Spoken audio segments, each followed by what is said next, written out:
Now I've got an interesting pattern for you today. I'm heading out to the Savage River this weekend and I wanted to tie up some fall nymphs, preferably something that I've never tied or fished before. And I found one in David Klausmeyer's 101 Favorite Nymphs and Wet Flies. The pattern is called the Hot-Belly Pheasant Tail. It is a pretty simple tie, no exotic materials, and really no advanced techniques that someone who's been tying for a little while doesn't already know. But one lesson you can take from this video is that it's okay to take a tried and true pattern like the pheasant tail and spice it up a little bit. In this case, we're adding a bright colored synthetic dubbing for the thorax. Anything like a sow scud or an ice stub would work. I'm going to try this Wapsi Super Bright. Some pretty cool stuff. If you've never tied with it, check it out. So this Hot-Belly Pheasant Tail nymph, let me know if you try it and have any luck with it. I can't wait to give it a shot this weekend.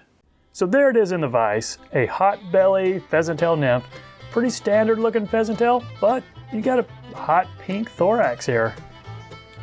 Now I'm tying this on a size 12, 1 extra long, barbless nymph hook. Now I know you probably think I only tie on 12s. I really don't. I'm tying some of these for fishing. I'm gonna make most of them in 14s. But let's put some weight on it. This is 015, maybe 6 wraps, not necessarily just for the weight, but to help hold this bead in. And I'm going with brown thread in a 70 denier. Put a little dam behind this weight. A couple wraps over it, we'll take it back to the bend of the hook.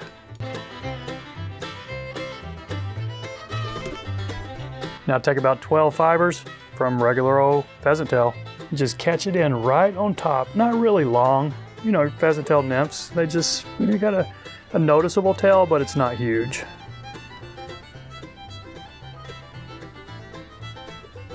All right, I think that's going to work right there. Lift this up, take your thread up here, just temporarily, to catch in a rib. I'm going to catch in copper wire. This is a size brassy. Doesn't need to be brassy. You could certainly go with a small if you wanted to. I probably wouldn't go much bigger than this.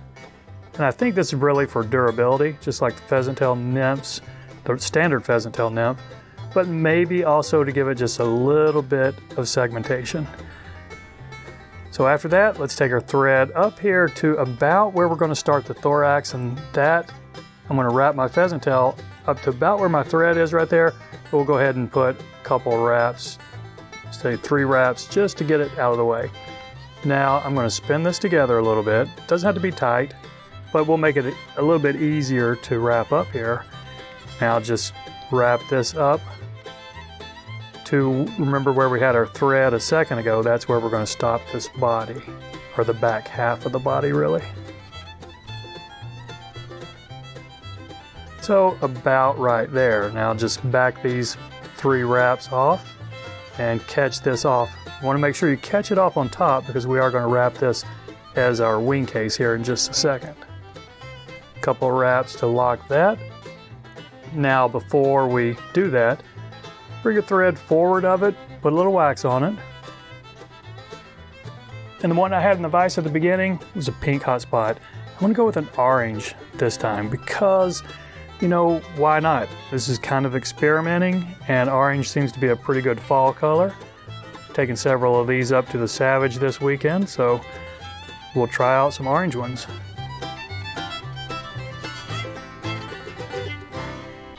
And that might be enough, but I'm going to put a little more.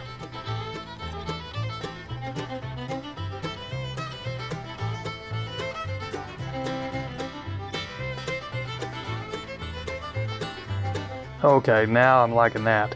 So let's just go ahead and wrap this rib. Counter wrap it if you want. It will really help secure these pheasant tail fibers on the body, but probably not necessarily vital. I usually do counter wrap my pheasant tail like this.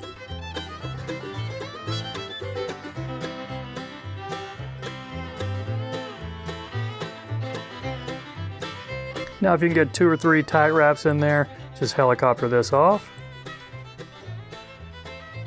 Now here's where I'm adding a little something else from what Klausmeyer had in his book, Partridge. This is a dyed brown partridge.